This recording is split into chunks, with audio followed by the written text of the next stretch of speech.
الحمد لله حمدا كثيرا طيبا مباركا فيه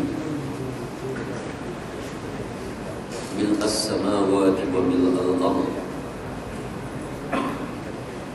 وبه ما شاء من شيء بعد سبحانه سبحانه أشهد أن لا إله إلا الله وحده لا شريك له وأشهد أن محمدا عبده ورسوله وصفيه من خلقه وخليله بلغ الرسالة وأدى الأمانة ونصح الأمة وجاهد في سبيل الله حق جهاده والصلاة والسلام على أشرف الأنبياء والمرسلين سيدنا ونبينا محمد وعلى آله وأصحابه ومن دعا بدعوته واستنى بسنته إلى يوم الدين. Amma ba'd. Yang dihormati Al-Fadil saudara pengurusi majlis, yang berbahagia Al-Fadil Tuan Imam, Tuan Bilal, pengurusi dan ahli-ahli jawatan kuasa masjid, pemimpin-pemimpin masyarakat, hadirin dan hadirat, muslimin dan muslimat yang dirahmati Allah sekalian. Pada hari ini saya diberi tanggungjawab untuk menjelaskan satu tajuk batas-batas iman dan kufur, yang kebetulannya tajuk ini kita bicarakan di dalam bulan Ramadan Al-Mubarak. Satu bulan yang saya kira sudah tentulah layak untuk kita membincangkan tajuk-tajuk yang agak membebankan nafsu kita. Kerana di bulan ini Allah Subhanahu wa ta'ala membuka segala pintu rahmat dan dibelenggukan syaitan, ditutup pintu api neraka yang sudah tentu memberi kesan kepada kerohanian manusia, memudahkan kita untuk menerima kebenaran dan menolak segala kebatilan, yang mana kebatilan ini akan membinasakan kita apabila kita bertemu dengan Allah Subhanahu wa ta'ala. Kita menyebut iman di dalam Al-Quranul Karim. Allah Subhanahu wa ta'ala paling banyak menyebut perkataan iman di dalam Al-Quranul Karim, khususnya melalui ayat-ayat seperti ayat Ya ayyuhalladzina amanu, ataupun ayat Innal ladzina amanu, ataupun ayat-ayat yang berasingan yang disebut oleh Allah di dalamnya perkataan al-imanu billah, yaitu manusia beriman kepada Allah Subhanahu wa ta'ala.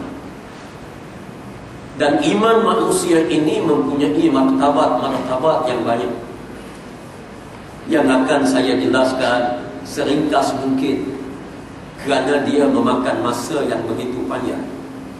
Bagaimana ulasan iman yang diulas oleh ulama fiqh berbeza dengan ulasan iman yang diulas oleh ulama-ulama tasawuf.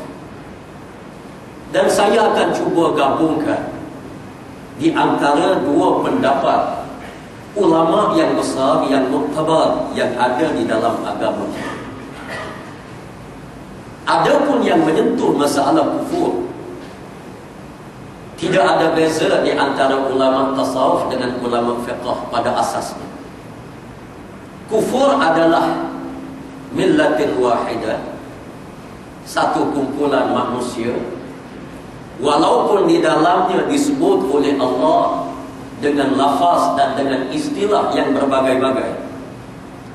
Ada yang disebut dengan perkataan kufur, ada yang disebut oleh Allah dengan musyrikun, al-kafirun, al-munafiqun, al-fasiqun, al-zalimun, dan berbagai-bagai istilah-istilah yang lain, yang semuanya dikira sebagai manusia yang melanggari batas-batas sempadan hukum yang telah ditetap oleh Allah Subhanahu wa taala di dalam Al-Qur'anul Karim dan juga di dalam hadis pesuruhnya Nabi kita Muhammad sallallahu alaihi wasallam.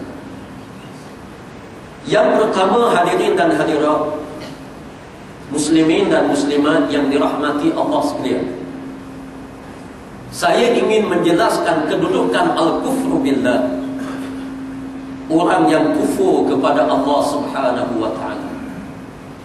Yang pertama, yang mesti kita faham, yang mesti kita tanam di dalam jiwa kita, kerana perkara ini melibatkan kita semua, melibatkan masa depan kita selepas daripada mati, bukan melibatkan masa depan kita waktu kita hidup. Waktu kita hidup ini Allah Subhanahu wa taala bagi semua. Orang bukan Islam yang kufur kepada Allah, orang Islam yang derhaka kepada Allah, yang disebut sebagai az-zalimun, al-fasiqun, Allah bagi rezeki, Allah bagi kekuatan, Allah bagi kesenangan. Kadang-kadang mereka diangkat oleh Allah di dunia ini, mempunyai pangkat, mempunyai kedudukan. Masjid tak bagi, Allah bagi di dunia ini. Rezekinya murah, masjid tak hijau. Allah bagi rezeki, rumah Allah dia tak kena. Allah bagi, wal'iyazu billah, kita minta perlindungan dengan Allah Subhanahu wa ta'ala. Ini dia kufur. Selepas daripada mati, Allah Subhanahu wa ta'ala akan menarik segala peraturan dunia. Peraturan dunia ini berbeza dengan peraturan di hari akhirat. Di dunia manusia boleh bertindak mengikut kehendak. Di hari akhirat Allah Subhanahu wa ta'ala sebut di dalam Al-Quranul Karim, al-yawma naqtimu ala afwahihim wa tukallimuna aydihim wa tashhadu arjuluhum bima kanu yaksibun. Di hari akhirat Allah tutup mulut manusia, lalu bercakaplah tangan-tangan mereka, kaki-kaki mereka, yakni segala anggota manusia boleh bercakap, dan dia akan membenarkan apa yang dilakukan olehnya waktu di dunia. Mulut tak pandai lagi berbohong.